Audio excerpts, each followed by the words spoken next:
Setelah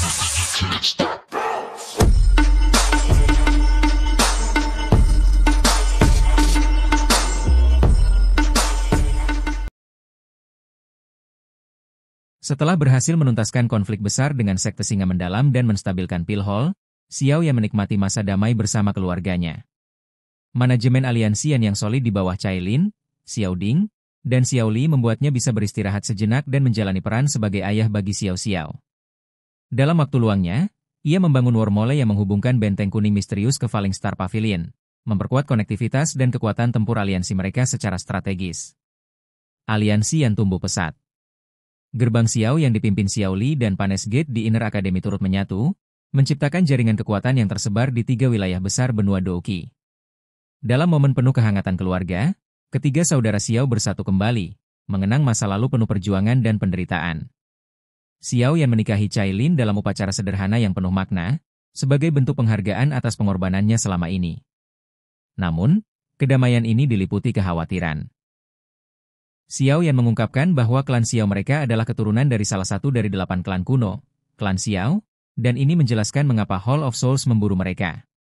Meski kekuatan garis keturunan telah habis, Hall of Souls tetap mengejar anggota klan Xiao, memunculkan pertanyaan akan motif sebenarnya. Xiao Yan curiga mereka mengincar sesuatu yang lebih besar, mungkin God Seal milik dewa kuno yang ia miliki.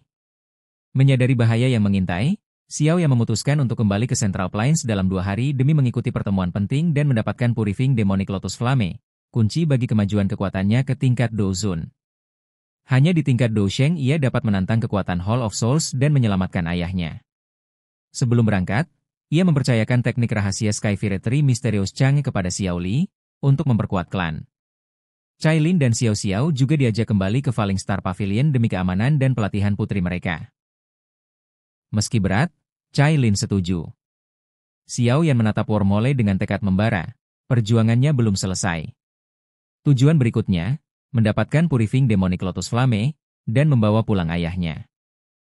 Setelah mengatasi konflik dengan sekte singa mendalam, Xiao Yan dan rombongannya bersiap kembali ke Pavilion Star Jatuh melalui wormhole rahasia yang tersembunyi di bagian terdalam wilayah aliansian. Xiao Yan sengaja menjaga kerahasiaan lubang cacing ini demi menghindari perhatian dan masalah dari pihak luar. Ditemani oleh Cai Lin, Xiao Xiao, Dokter Peri Kecil, Tianhuo Zunze, dan King Lin, mereka meninggalkan barat laut menuju dataran tengah. Sesampainya di Pavilion Star Jatuh, Yao Lao menyambut kedatangan mereka. Ia terkejut sekaligus terharu saat mengetahui bahwa Xiao Yan kini memiliki seorang putri, Xiao Xiao, yang cerdas dan berbakat.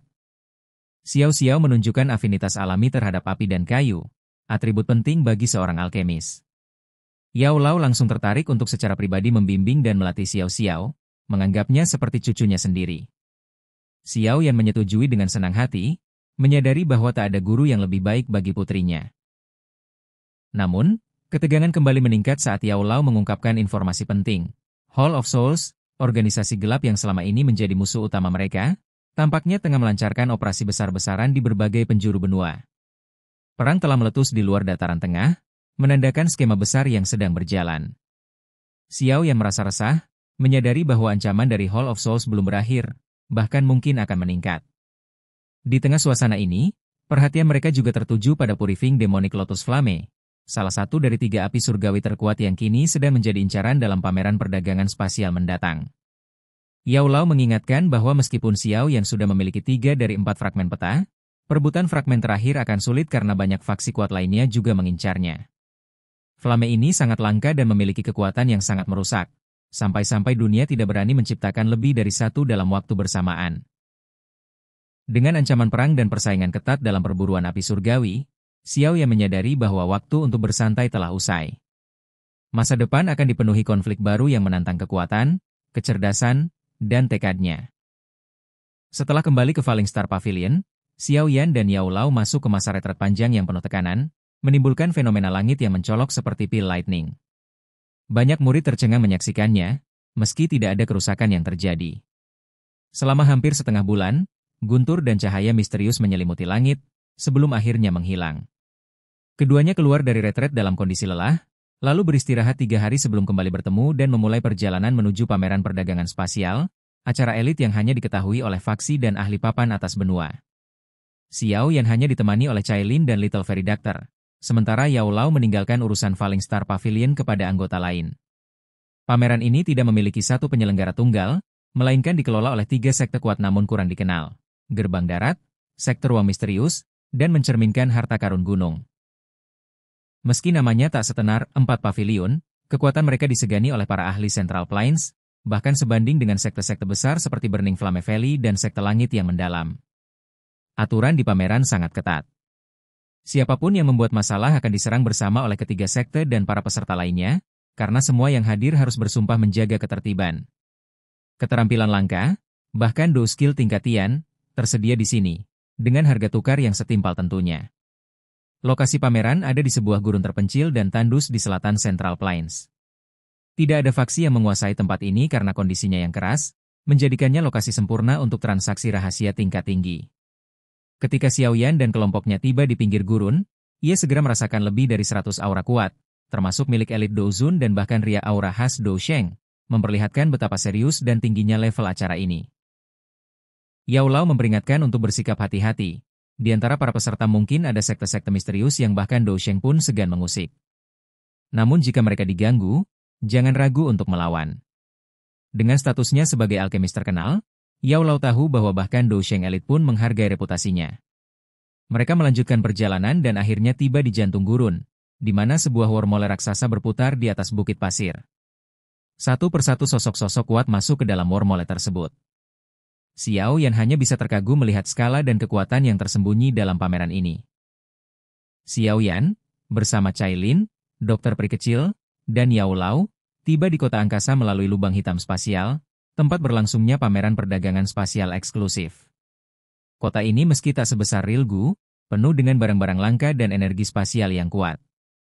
Mereka mulai menjelajah kota dan menemukan berbagai benda menarik, dari do skill tingkat tinggi hingga bahan obat langka yang bisa menarik pil lightning 6 warna. Saat menyusuri jalan perdagangan, perhatian Cailin tiba-tiba tertarik oleh sebuah batu 7 warna, benda yang tampaknya biasa, namun hanya berguna bagi piton melayang surgawi 7 warna. Xiao Yan segera menyadari ada sesuatu yang tidak biasa karena Cailin jarang bereaksi seperti itu. Setelah menawar sengit dengan seorang pria tua penjaga platform, Xiao Yan akhirnya menukar batu tersebut dengan 2 pil obat tingkat 8. Setelah mereka pergi, Xiao Yan bertanya alasan Cailin bersikeras membeli batu itu. Cailin mengungkapkan bahwa batu tersebut bukan hanya Seven Colored Origin Stone biasa, melainkan kemungkinan besar adalah Eight Colored Origin Stone, yang hanya bisa terbentuk jika lebih dari 100 piton 7 warna mati di satu tempat, suatu hal yang nyaris mustahil.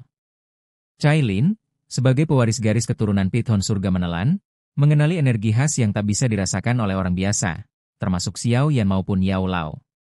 Untuk mengonfirmasi, Cailin menjatuhkan setetes darahnya ke batu itu, memunculkan garis ke-8, menegaskan bahwa ini adalah batu asal 8 warna. Energi dalam batu 8 warna jauh lebih kuat dibanding 7 warna dan sangat langka. Bahkan Yao Lao terkagum-kagum, menyadari bahwa nilai batu ini jauh lebih besar dibanding harga yang mereka bayarkan. Tak disadari Cailin, saat ia menyimpan batu itu, sebuah garis ke-9 yang sangat tipis mulai muncul, menandakan potensi sebenarnya dari batu itu bisa lebih besar lagi. Cerita berakhir dengan Yao Lao mengajak kelompoknya untuk menuju bagian terdalam kota, tempat harta karun sesungguhnya berada, termasuk item penting yang mereka cari. Xiao Yan, bersama Cailin dan Dokter Peri Kecil, mengikuti Yao Lao menuju Space Town, sebuah kota kecil namun dipenuhi oleh para ahli kuat dari berbagai penjuru dunia. Tujuan mereka adalah Paviliun Harta Karun Kuno, tempat berlangsungnya pameran perdagangan spasial paling eksklusif di wilayah itu. Hanya mereka yang memiliki undangan dari 3 sekte besar yang dapat memasukinya. Undangan yang sangat sulit diperoleh, kecuali bagi tokoh seperti Yao Lao. Di pintu masuk, mereka bertemu 2 penjaga Douzun bintang 6, mempertegas betapa tingginya standar tempat ini. Setelah menunjukkan undangan dan mengenakan doupeng hitam, penutup khusus untuk menyembunyikan identitas dan aura, kelompok ini pun masuk ke dalam bangunan kuno tersebut. Di dalam aula besar yang remang dan kuno, puluhan tokoh kuat lainnya sudah duduk diam, masing-masing mengenakan doupeng. Atmosfernya tegang dan penuh kewaspadaan. Yao Lao dengan waspada memindai para peserta, mencoba mengenali siapa saja yang hadir, sementara Xiao Yan menahan diri agar tidak menimbulkan masalah dengan menyelidik sembarangan.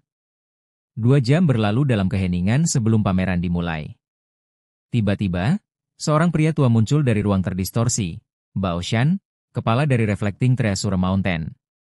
Meskipun terlihat seperti orang tua yang sekarat, aura yang dipancarkannya membuat banyak orang bergidik. Ia adalah Nine Chang'e Pik Dozun, hanya selangkah lagi dari kelas Ban Sheng, menjadikannya salah satu ahli terkuat yang hadir. Bao Shan membuka acara dengan santai namun tetap waspada. Ia mengaktifkan perlindungan spasial untuk memastikan keamanan transaksi. Semua peserta tetap diam, menunjukkan betapa seriusnya suasana. Ketika Bao Shan mengumumkan bahwa pameran dimulai, suasana menegang. Semua orang tahu bahwa barang-barang luar biasa akan segera ditawarkan, dan persaingan antar ahli papan atas bisa meledak kapan saja.